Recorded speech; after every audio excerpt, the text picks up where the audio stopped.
Okay, next experiment we shall move on to, that is pKa value of weak acid. pKa value of weak acid. You know that acids are classified into two types, strong acids and weak acid.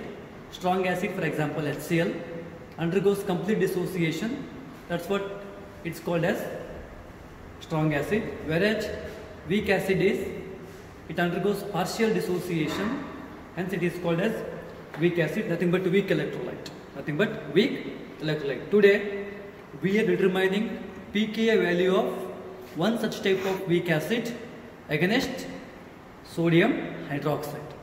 Against sodium hydroxide by using digital pH meter. See, digital pH meter nothing but extended version of potentiometry. Extended version of potentiometry. Potentiometry also we have measured change in EMF. Here also we are measuring change in potential with respect to pH. With respect to pH. See, the instrumentation involves, this is a digital pH meter and ion selective electrode. That is a glass electrode is used as ion selective electrode. Why it is called as ion selective electrode? Because this electrode allows only a specific ions to pass through it, so that exchange of ions takes place between internal standard solution as well as the analyte solution. So the potential arises due to difference in pH of these two solutions. pH of these two solutions. This is the principle involved in this experiment. Coming to the experimentation, first you have to pipette out 25 cc of weak acid, that is acetic acid, into a clean beaker, labeled beaker. This is a beaker. All of you see, this is a beaker.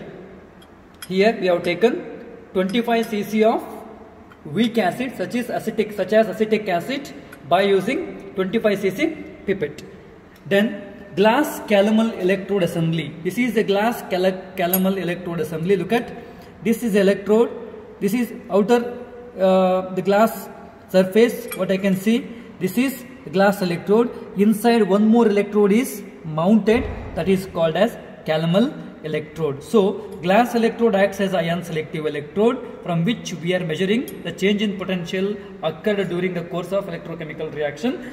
Then this is calomel electrode, that is a secondary reference electrode whose potential remains constant and reproducible, with respect to which we are calculating the. See, that is what actual principle says, that the glass calomel electrode has to combine with calomel electrode. See here, see, instead of difficulty in using the calomel electrode, we have been using silver chloride electrode. See, this electrode also plays the role of calomel electrode, because AgC electrode also serves as secondary reference electrode in place of standard calomel electrode. Here we have been using silver chloride. Look at the silver wire inside, it is embedded, that is a silver chloride electrode. Outside, this is a glass electrode.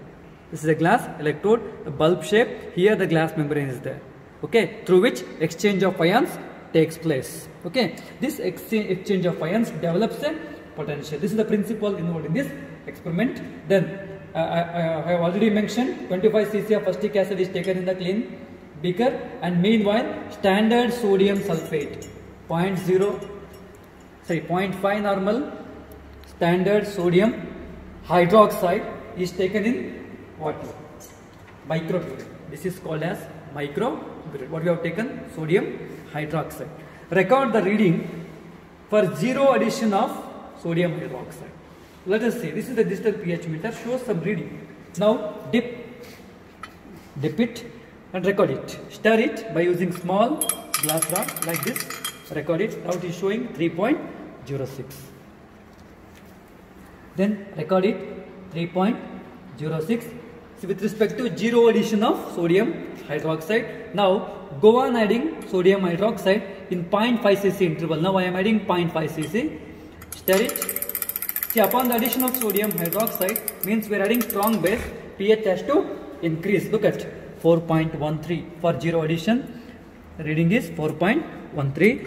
Similarly, continue the addition of sodium hydroxide 1 cc. Let us see what would be the reading. 4.46 means the pH goes on increasing. Then 1.5, then stir it. Now it is 4.74. like this pH continuously increasing. How long we have to add? Till it reaches equivalence point. The point at which the reaction is completed is known as equivalence point. Now it is 5.12. Like that, the pH is continuously increasing. Look at, upon adding 2.5, that is 5.41. 5.41. Now add again 0.5. Let us see. That is 5.9. 5.92. Again 0.5. Add it till you get a sudden jump. The sudden jump indicates the completion of the reaction. Completion of the reaction. Look at 6.52. Again I am adding 4 cc.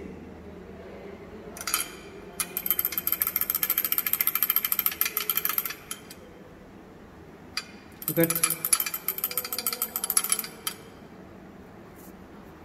7.30. Like that, values goes on increasing at some addition. See, look at, after adding 6 cc, after adding 5 cc, think that the value is 760. Okay, immediately after adding 6 cc, you may get the value around 7.60. It is around 10.50. This is called as equivalence point, the point at which the complete neutralization of acetic acid is over. See, after getting sudden jump, the value may increase like this, 10.60, then 10.80. See, once if you got the jump like this, continue for 2 to 3 readings. Okay, then once the jump is over, stop the addition of sodium hydroxide and record the values in this manner. Look at, in this manner you have to record the readings. Okay, then take the difference of delta pH, means pH2 minus pH1. Okay, take out the difference, you will get delta pH values, and delta V is remains same, that is each time we are adding 0.5 cc sodium hydroxide. Delta pH divided by delta V, nothing but whatever the value you are going to get here, that can be doubled here. That can be doubled, means divided by 0.5, nothing but multiply by 2. Multiply by 2. Then what is the difference? 4.13 minus 3.06.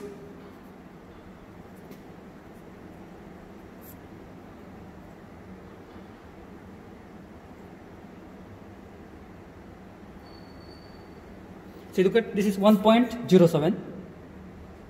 1.07 or 1. Okay, then double means 2.00. Like that. 4.13 minus 4.46. 33 means 0.33. This become 0.66. Similarly, you will get this type of variation in the readings. See, look at the jump here, 10.50 minus 7.60 means 2.90.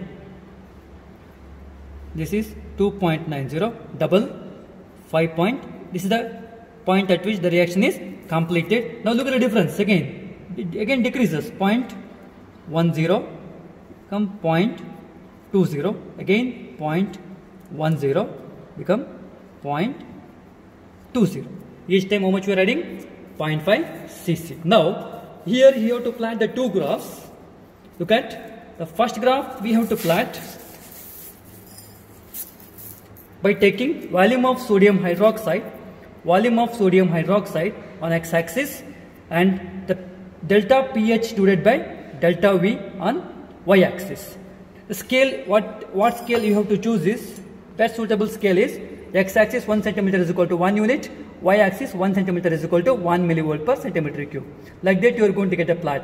2 initially, then 0.6, like this you are going to get. Assume that the maxima point is around 5 cm cube.